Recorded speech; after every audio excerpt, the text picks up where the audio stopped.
শোনা যাচ্ছে? জি স্যার, এখন শুনতে পাচ্ছি। আচ্ছা, এই স্লাইডে যা যা বলছে কিছু শুনি নাই। আপনার মাইক অফ না তো স্যার, স্লাইড দেখা যাচ্ছে কোনো স্লাইড তো হয় নাই, কোনো কথাও শোনা যায় না। লাস্ট 4-5 মিনিট কোনো কিছুই, মানে স্লাইডও আসে নাই, আপনার ভয়েসও আসে নাই। আমরা ভাবছি আপনি হয়তো অফলাইন চলে গেছেন। আচ্ছা, স্লাইড দেখা যাচ্ছে? না স্যার, না স্যার, দেখা যাচ্ছে না। স্লাইডে দেখা যাচ্ছে না। আমার ল্যাপটপে তো শো করতেছে। কি হইলো তাহলে?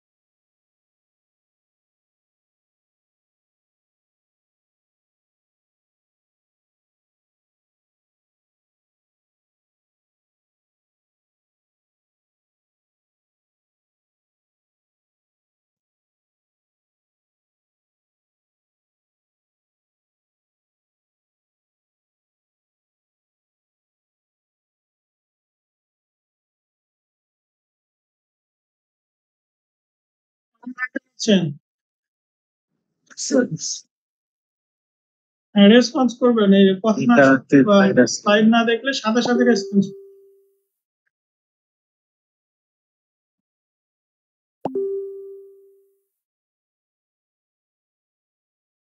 লাস্ট কোনটা দেখছেন? এই যে এই স্লাইডটা দেখছিলেন আপনারা?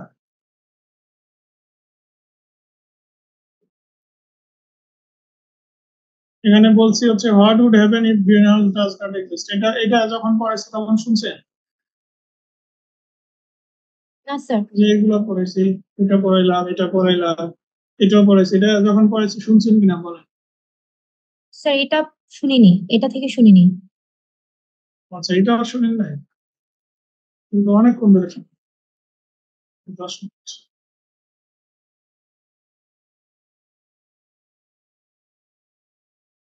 আচ্ছা, এইখানে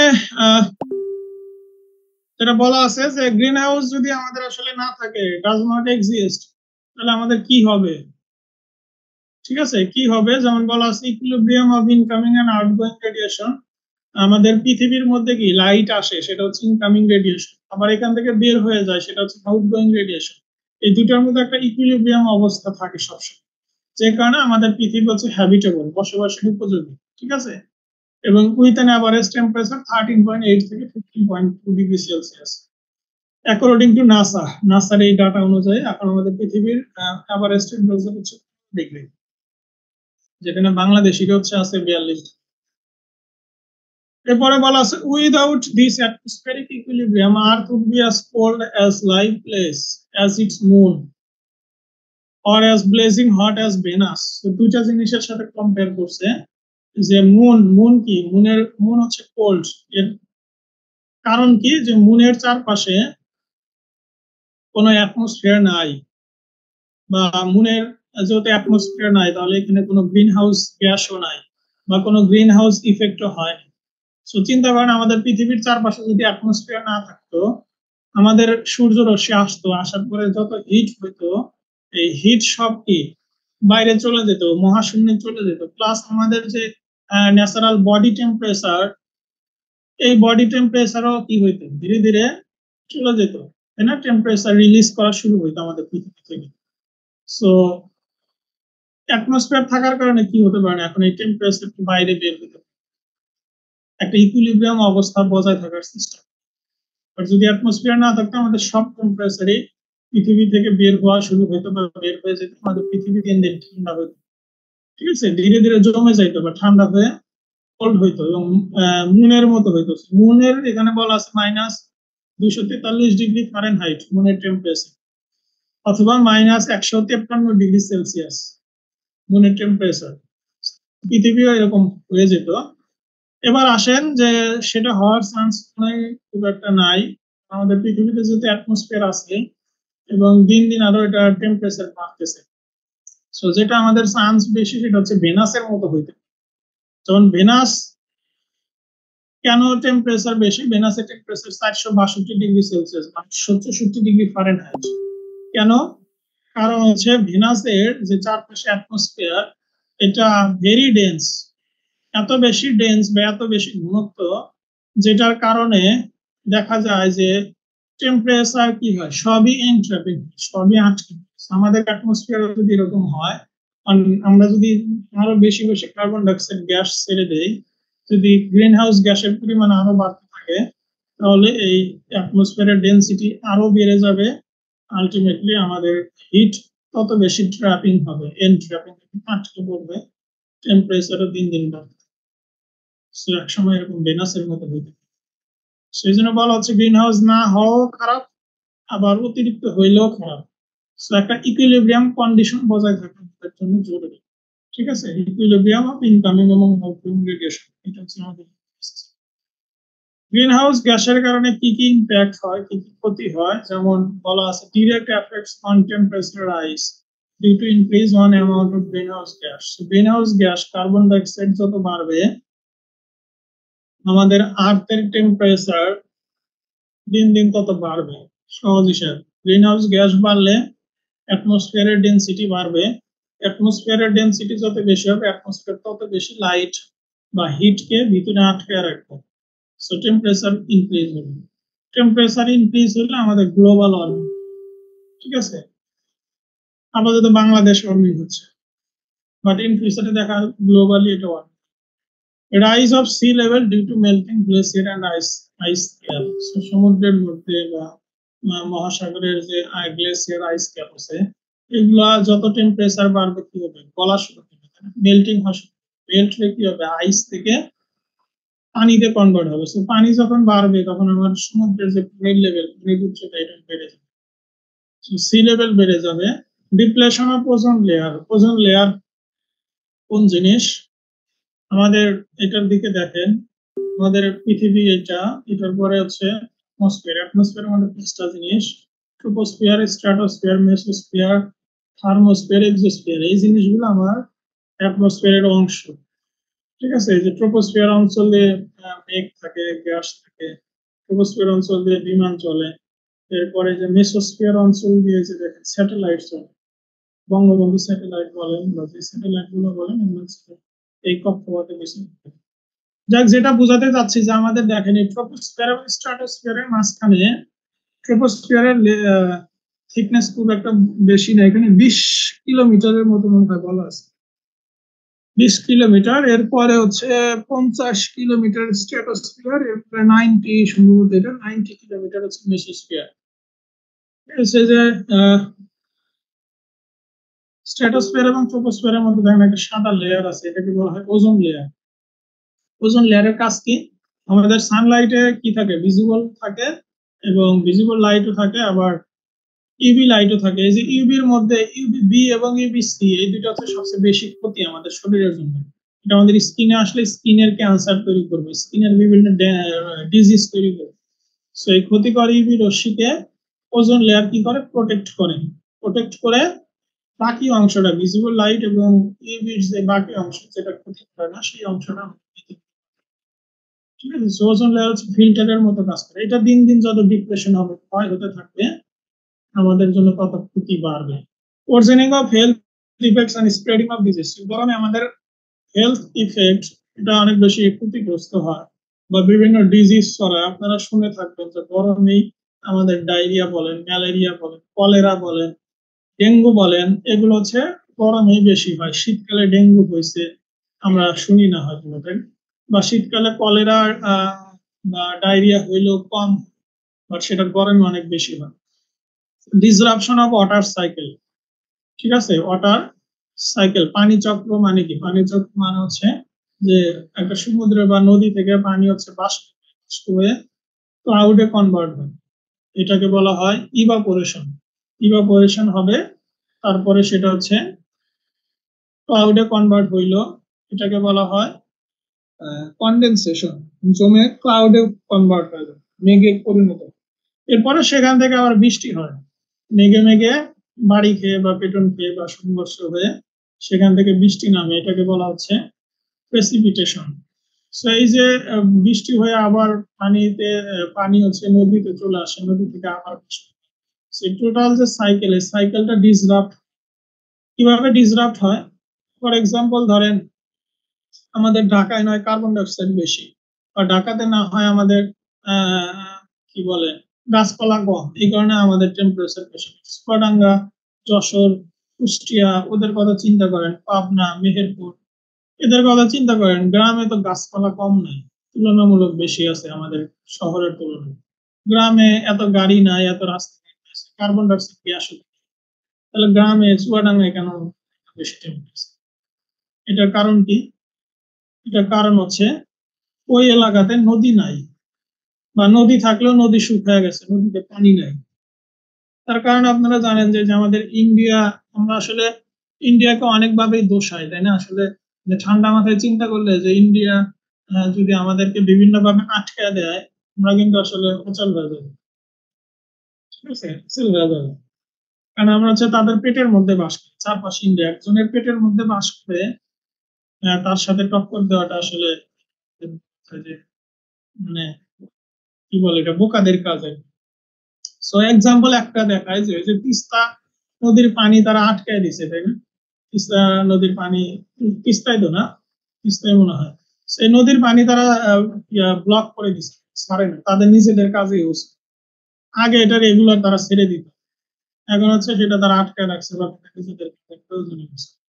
যে কারণে এই যে পদ্মা নদী বা বলেন যে চুয়াডাঙ্গা, মেহেরপুর এইসব অঞ্চলের যে নদীগুলো আছে এগুলো এখন পানি শূন্য, বা পানি থাকে অনেক কম বা শুকিয়ে গেছে, বুঝতে পারছেন?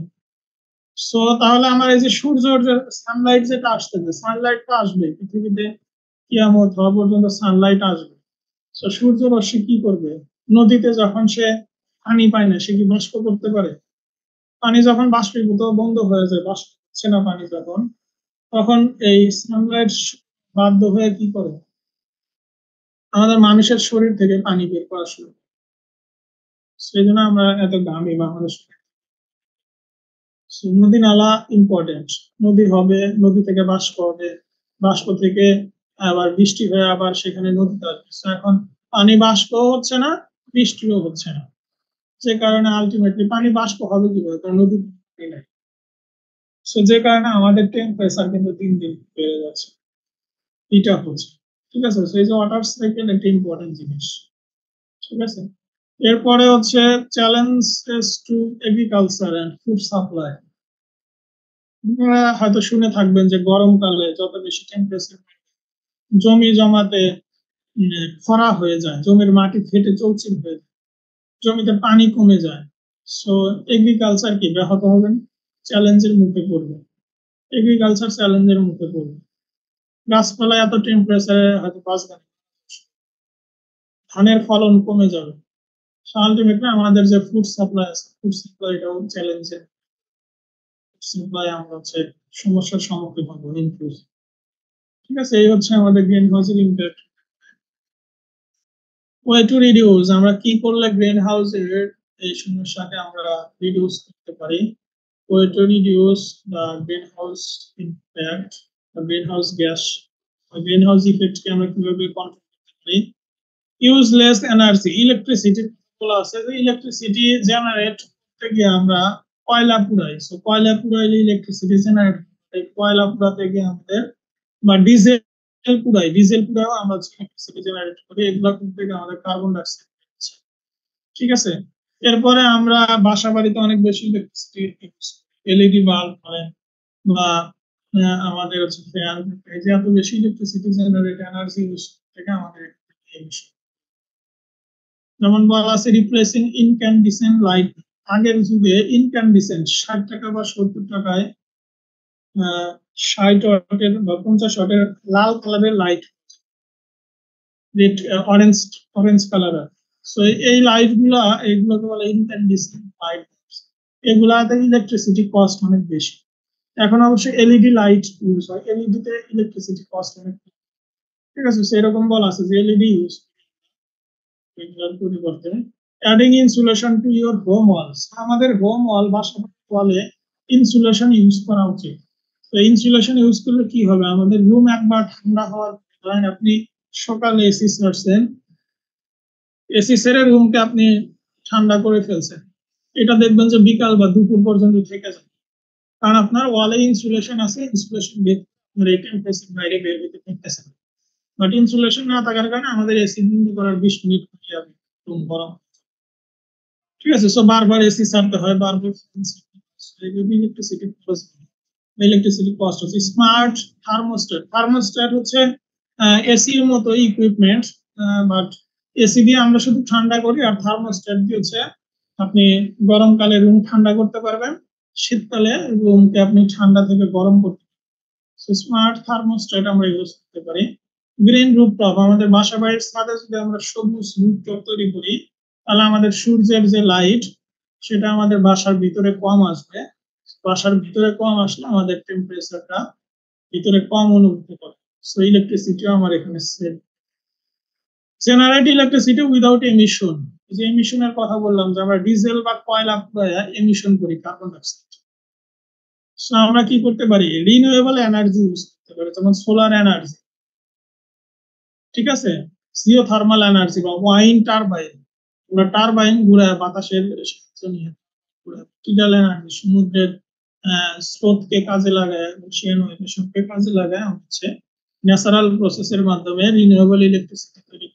তবে রিনিউয়েবল ইলেকট্রিসিটি আমাদের বর্তমান বাংলাদেশ দেশের যে কি বলে চাহিদা থাকে, সেই চাহিদাকে হয়তো পূরণ করতে পারে, এটার পরিমাণ অনেক কম তৈরি হয়, এটা একটা সমস্যা। Travel without green house gas, green house gas আমরা ট্রাভেলিং এর সময় এমিট করি, আমরা এই যে বাসে চড়ি বা আমরা কি বলে আমরা এই যে প্রাইভেট কারে চড়ি, বাইকে চড়ি বা যেখানেই চড়ি, এই সব জায়গা থেকে কি হয়, গ্রিন হাউস গ্যাস, ইঞ্জিন থেকে গ্রিন হাউস গ্যাস এমিশন হয়, 14% গ্রিন হাউস গ্যাস এমিশন হয় ট্রাভেলিং। ঠিক আছে, সেখানে বলা আছে বাইসাইকেলে কোনো গ্রিন হাউস গ্যাস এমিশন হয় না। ইলেকট্রিক কার বা যে মেট্রো রেলের কথাই বলেন, মেট্রো রেলে কিন্তু জিরো এমিশন, কারণ এটা ইলেকট্রিসিটিতে চলে। সো ডিজেল দিয়েও চলে না, গ্যাস দিয়েও চলে না, কয়লা দিয়েও চলে না, সো এখানে কোনো এমিশন নাই। ইলেকট্রিক কার বা হাইব্রিড কারেও কি হয়, আমাদের এমিশন কম হয়। এরপরে বাইকেও এমিশন কম হতে পারে। পাবলিক ট্রান্সপোর্টেশন এমিশন কম। আমরা ধরেন 40 জন মানুষ বাসা থেকে বেরোচ্ছে, 40 জনেরই গাড়ি আছে, 40টা গাড়ি থেকে কি হচ্ছে, একসাথে এমিশন হচ্ছে। মানে 40 জন মানুষ যদি আমাদের পাবলিক ট্রান্সপোর্টেশন ফ্যাসিলিটি যদি চমৎকার হতো বা মেট্রো রেলের মতো হতো, আমরা সবাই মেট্রো রেল ইউজ করতেছি 40 জন, তাহলে কি আমার এই এমিশনটা হবে? হবে না, এমিশন কমে যাবে। পাবলিক ট্রান্সপোর্টেশন ইউজ করছি। Reduce emission from industry, industry থেকে ইউজ করে 20% gas emission. Carbon dioxide out of the air by carbon sink. এখন এই যে সিটি কর্পোরেশনের হিট অফিসার বলেন বা যারা বলেন, আমাদের একটা প্রচেষ্টা হতে পারে যে আমরা কার্বন ডাইঅক্সাইডের পরিমাণটাকে কিভাবে কন্ট্রোল করতে পারি। এটা যদি আমরা কমায় আনতে পারি, আমাদের এই অ্যাটমসফিয়ারের মধ্যে গ্রিন হাউসের ইফেক্ট কমে যাবে, আমাদের টেম্পারেচারও কন্ট্রোলের মধ্যে থাকবে। সো কার্বন ডাইঅক্সাইডকে আমরা কি করতে পারি, সিঙ্ক করতে পারি। এটা হচ্ছে সিঙ্ক মানে কি, শুষে না, কার্বন ডাইঅক্সাইডকে অ্যাবজর্ব করতে পারে এরকম ম্যাটেরিয়াল হচ্ছে গাছপালা, tree, bamboo, conserving forest, grassland. সবুজ উদ্ভিদ, সবুজ গাছপালা, আমাদের এগুলো কিন্তু বেশি বেশি এখন হচ্ছে এটা তৈরি করার সময়। গাছপালা বাড়লে আমাদের কার্বন ডাইঅক্সাইড অ্যাবজর্বেন্সি বাড়বে। Reduce, recycle and reuse. এই যে আমরা ওয়েস্ট জেনারেট করতেছি, এটাকে কি আমরা রিইউজ করতে পারি। যেমন আপনি একটা পানির বোতল ফেলে না দিয়ে পানির বোতলটাকে 1 মাস ইউজ করেন, মানে আপনি বারবার ইউজ করতেছেন, মাল্টিপল টাইম ইউজ করতেছেন, তাহলে পলিউশন কমে যাবে। ঠিক আছে, রিসাইক্লিং হাউস হোল্ড ওয়েস্ট, আমরা হাউস হোল্ড ওয়েস্ট ফেলে দেই। এই হাউস হোল্ড ওয়েস্ট বাইরের দেশে, জার্মানি বলেন, ইউএসএ তে বলেন, হাউস হোল্ড ওয়েস্টকে তারা রিসাইকেল করে, এটাকে কাজে লাগায় তারা এনার্জি তৈরি করে, ইলেকট্রিসিটি জেনারেট করে। আমরা সেটা না করে ফেলে দিই, সেখান থেকে পলিউশন হয়। ঠিক আছে, এবং কার্বন ডাইঅক্সাইড ইমিশন হয়। এগুলো করতে পারি আমরা। Do not buy fast fashion. Fashion 2 ধরনের হতে পারে, একটা হচ্ছে ফাস্ট ফ্যাশন আর একটা হচ্ছে স্লো ফ্যাশন। ফাস্ট ফ্যাশন মানে হচ্ছে ধরেন আপনি অনেক ফ্যাশন প্রিয়, আজকে একটা গার্মেন্টস কিনছেন, কেনার পরে 1 মাস ইউজ করছেন, করার পরে নতুন আর একটা ফ্যাশন আসছে, আপনি নতুন এই পুরাতনটা ফালায় দিয়ে নতুনটা কিনলেন। সেই যে পুরাতনটা ফালায় দিচ্ছেন, এটা কি পরিবেশের দূষণ করবে, পরিবেশের ক্ষতি করবে। সেই জন্য বলা হচ্ছে ফাস্ট ফ্যাশনকে যতটুকু সম্ভব ব্যবহার। আমাদের এরকম ফ্যাশন কেনা উচিত যেটা হচ্ছে 6 মাস 1 বছর থাকে, এরপরে ফ্যাশন চেঞ্জ হয়। ঠিক আছে, সো এগুলো হচ্ছে আমাদের গ্রিন হাউস ইফেক্ট কমানোর জন্য চেষ্টা হতে পারে। টপিক কি দেখা যায় উপরে? স্ক্রিন পুরাটা দেখা যায়? উপরে টপিক দেখা যায়, টপিকের নাম? জি স্যার, দেখা যাচ্ছে ক্লাইমেট চেঞ্জেস। হ্যাঁ, ক্লাইমেট চেঞ্জ। সো এটা কি ক্লাইমেট চেঞ্জ? এটাকে ছোট লিখছি। ক্লাইমেট চেঞ্জ, ক্লাইমেট সিস্টেমটা কি আগে এটা আমরা জানি, তাহলে ক্লাইমেট চেঞ্জ বুঝতে। তো দেখেন আমাদের এখানে এই যে ওশিয়ান আছে, অ্যাটমসফিয়ার আছে, স্পেস আছে, মহাশূন্য, অ্যাটমসফিয়ার, তারপর ওশিয়ান। সো আমরা ক্লাইমেট সিস্টেম বলতে বুঝি যে এই যে সূর্য আছে, সূর্যের সাথে ক্লাউড বলেন, বাতাস বলেন, মাটি বলেন, পানি বলেন, আইস বলেন, ঠিক আছে, এই যে স্নো বলেন, ঠিক আছে, এই যে সবকিছুর মধ্যে একটার সাথে আর একটার যে inter connection system, connected system, এটাকে আমরা ক্লাইমেট সিস্টেম বলি। ঠিক আছে, এখন এই সিস্টেমের মধ্যে যদি যে কোনো একটা জায়গায় চেঞ্জ হয়, তাহলে কিন্তু পুরো ক্লাইমেট সিস্টেমটাই ফল করে। ফর এক্সাম্পল, যে আমাদের অনেক সময় কি হয়, ঘূর্ণিঝড় হয়, তাই নিম্নচাপ। নিম্নচাপটা কোথায় হয়? এই যে সমুদ্রের মধ্যে। তো সমুদ্রের মধ্যে যখন নিম্নচাপ তৈরি হয়, এটার কারণে কিন্তু আমাদের পুরো বাংলাদেশ বা পুরো দক্ষিণবঙ্গ কি এফেক্টেড হয় না? শুধু কি সমুদ্রে এফেক্টেড হয়? সমুদ্রে এফেক্টেড হয় না। এটার কারণে দেখবেন যে আমাদের ঢাকা শহরে এফেক্টেড, সূর্য থাকে না, টেম্পারেচার সারাদিন মানে ঠান্ডা থাকে, একটু পর পরে বৃষ্টি হয়, বাতাস হয়, ঠিক আছে, জ্বর হয়। ঠিক আছে, সো এই যে একটা অল্প ছোট্ট একটা কারণ, ক্লাইমেটের মধ্যে, ক্লাইমেট সিস্টেমের মধ্যে শুধু একটা জায়গায় চেঞ্জ হওয়ার কারণে আমাদের বাতাসের মধ্যে চেঞ্জ আসে, বৃষ্টির মধ্যে চেঞ্জ আসে, আমাদের সূর্যের লাইট থাকে না। ঠিক আছে, সমস্ত ক্লাইমেটের মধ্যে আমাদের ক্লাইমেট সিস্টেমের মধ্যে চেঞ্জ চলে আসে। সেটাই বলা আছে climate system is a connected system of sun, earth, ocean, wind, rain, যত সিস্টেম আছে সবার হচ্ছে কানেক্টেড সিস্টেম। ক্লাইমেট চেঞ্জটা কি? Climate change of a place refers to a significant tangible long term change. Significant change, climate change হচ্ছে একটা গুরুত্বপূর্ণ বা ভয়াবহ চেঞ্জ বলতে পারেন। সিগনিফিক্যান্ট ট্যানজিবল চেঞ্জ, ট্যানজিবল মানে যেটা হচ্ছে অনুভব করা যায়। সেই যে আপনার আমাদের ক্লাইমেট চেঞ্জ হয়েছে, আমাদের টেম্পারেচার বেড়ে যাচ্ছে দিন দিন, সেটা এটা কি ট্যানজিবল, যেটা আমরা ফিল করতে পারি, অনুভব করতে পারি, এটাকে বলা হচ্ছে ট্যানজিবল।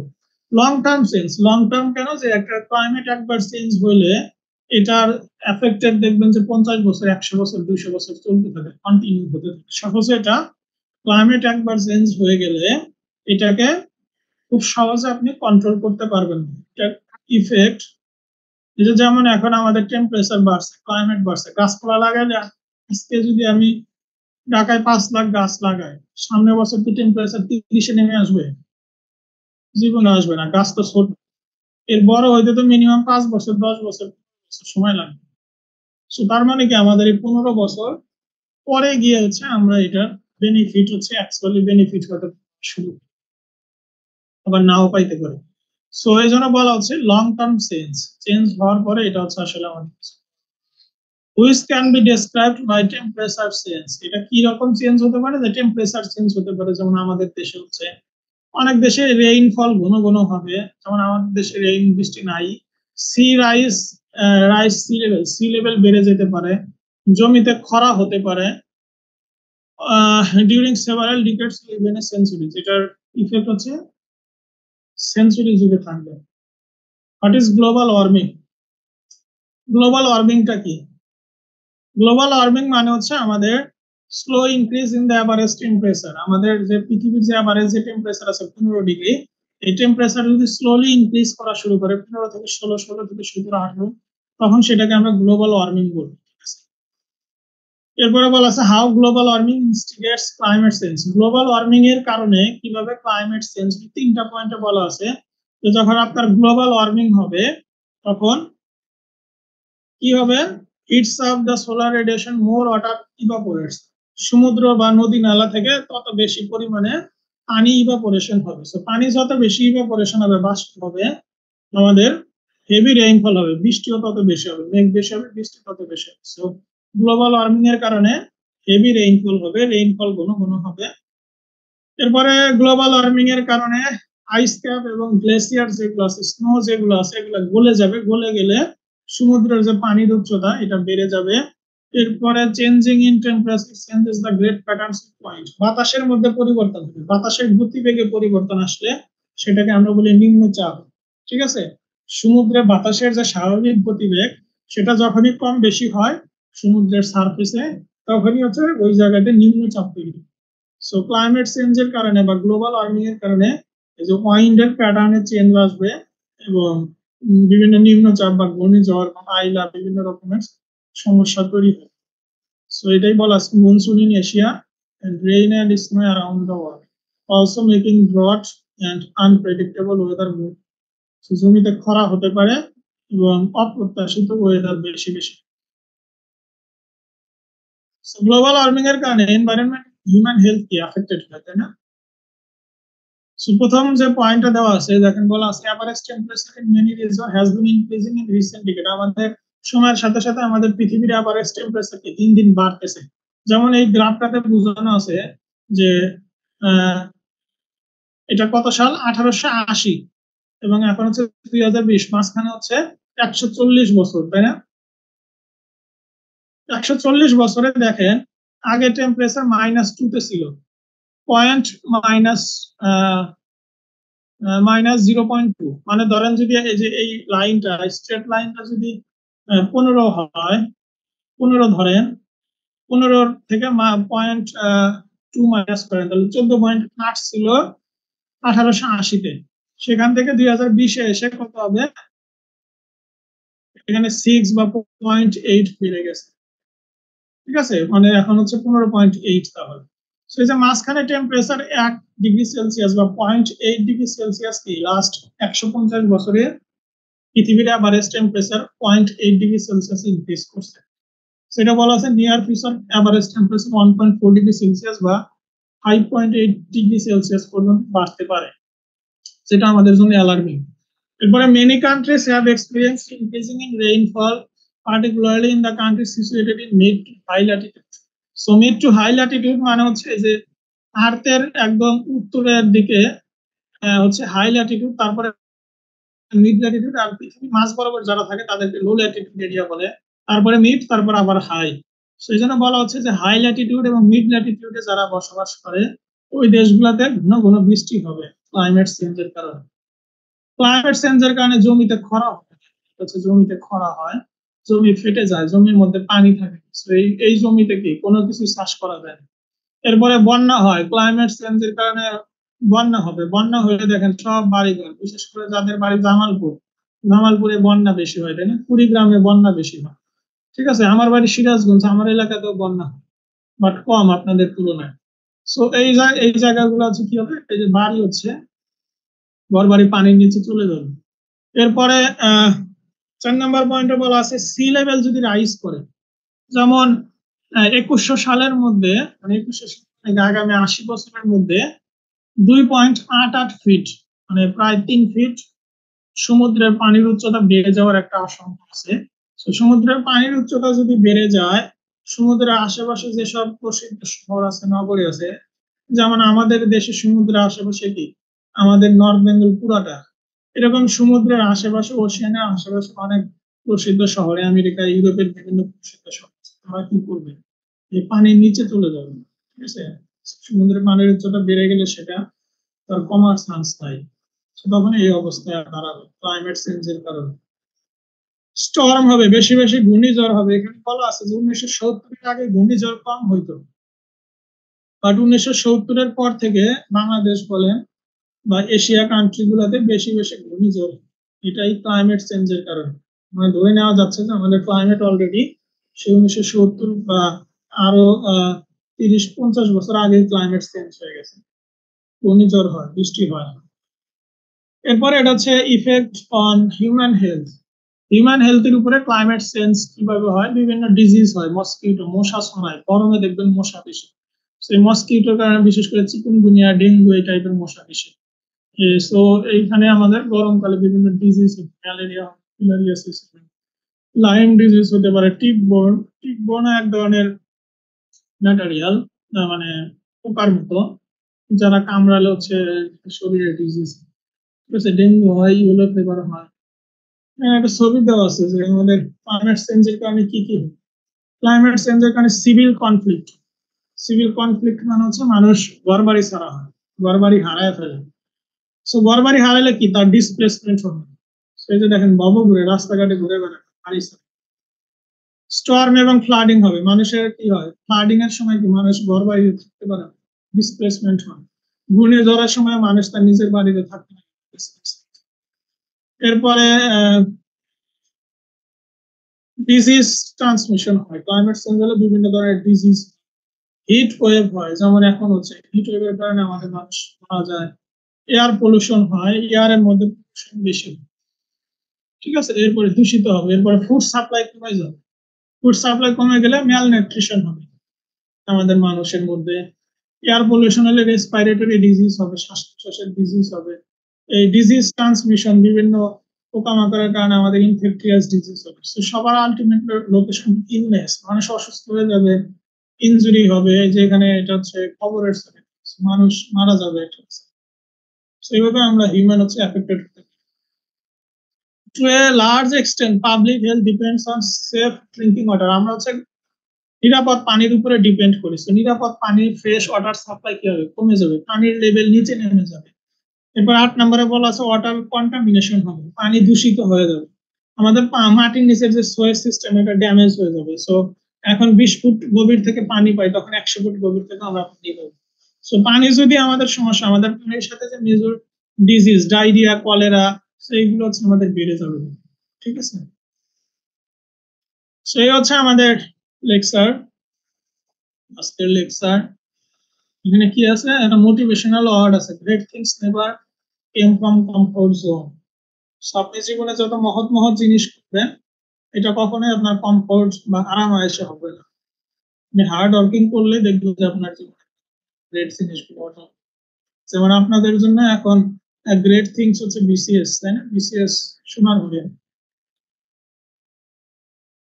পরিশ্রম করবেন, দেখবেন এটাও হয়ে যাবে। শরীফ ভাই,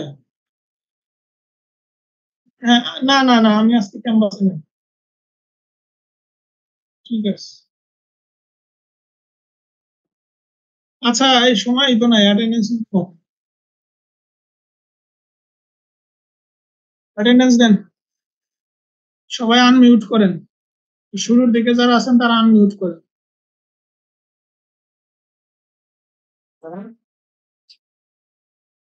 দেখা যাচ্ছে স্ক্রিন? জি স্যার। ডাবল ক্লাস, তো স্যার এবং ক্লাস দুটো অ্যাটেন্ডেন্স আছে। একটা দেই, পরে আমি কপি করে বসাই দিব। আইডি 1। Yes, sir. হ্যাঁ, তাড়াতাড়ি বলবেন, সময় নেই আমার, ক্লাসের সময় দেওয়া, এরপরে কিন্তু বন্ধ হয়ে যেতে পারে অটোমেটিক। আইডি 3। Yes, sir. আপনারা কি 67 জনই নাকি স্টুডেন্ট অনেক কম না? এরপর আইডি 4, 5, একবারই ডাকবো, না শুনলে নাই। 5, আর ID 5। 6, Yes, sir. 9, Yes, sir. 10, Present, sir. 11, 13, Yes, sir. 13. 14, yes sir. 15, sir এখানে হচ্ছে 2-3 জন অ্যাবসেন্ট আছে, সবাইরে দিয়ে দিতে পারেন স্যার, সর্বোচ্চ 3 জনের মতো অ্যাবসেন্ট আছে। 14, 15 দুইজনই আছে না? 17, ইয়েস স্যার, Yes, sir. আছি স্যার। Sir, 16 us. ওকে, 18, Yes, sir. 19, Yes, sir. 20, Yes, sir. 22, Yes, sir. 23, Yes, sir. 24, Yes, sir. 25, Yes, sir. 26, 24. Yes, sir. 26, 28, Yes, sir. Yes, sir. 26, sir. 29, Yes, sir. 30, Yes, sir. 30 আছে, Sir, আছে, sir. 31, Yes, sir. 32, Yes, sir. 33, Yes, sir. 34, Yes, sir. 35, Yes, sir. 36, Yes, sir. 37, Yes, sir. 38, Yes, sir. 39, 40, Yes, sir. 41, Yes, sir. 43, Yes, sir. 44, Yes, sir.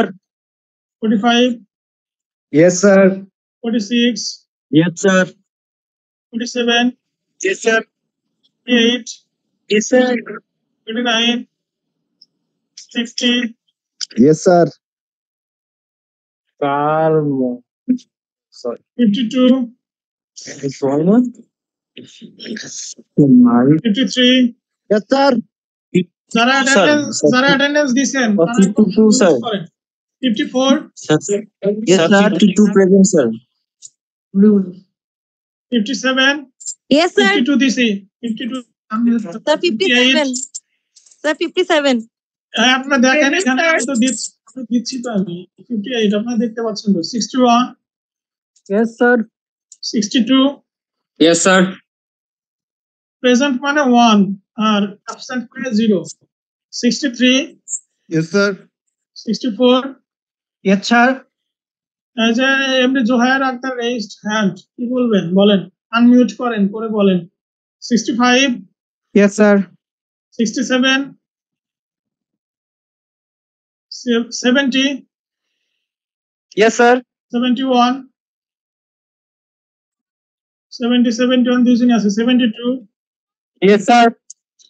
74, Yes, sir. 75, Yes, sir. 76, Yes, sir.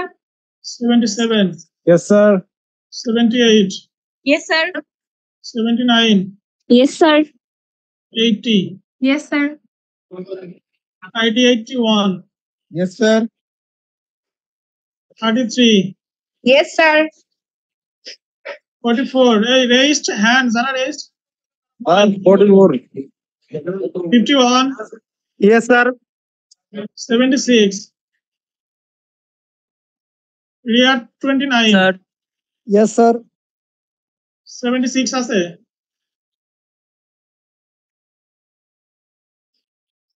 Total 75, 75 এর মধ্যে আমি যখন attendance 66 ছিল দেখি আসলে station হয়েছে না।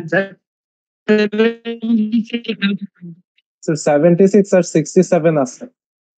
66 জন আছে, দুইজন অ্যাটেন্ডেন্স মিস করছেন, কোন দুইজন বলেন?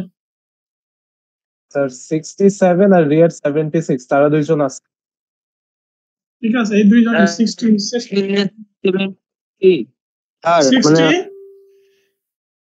67 আছে, 67, রেজ হ্যান্ড করে আছে। আর রিয়ার রিয়াদ স্যার কত? 76 আছে।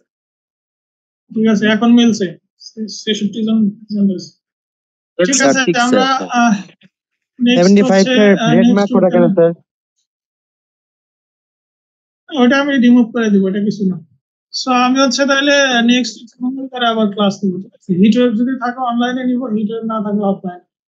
জি স্যার। Thank you sir. ঠিক আছে, আপনারা লিভ নেন।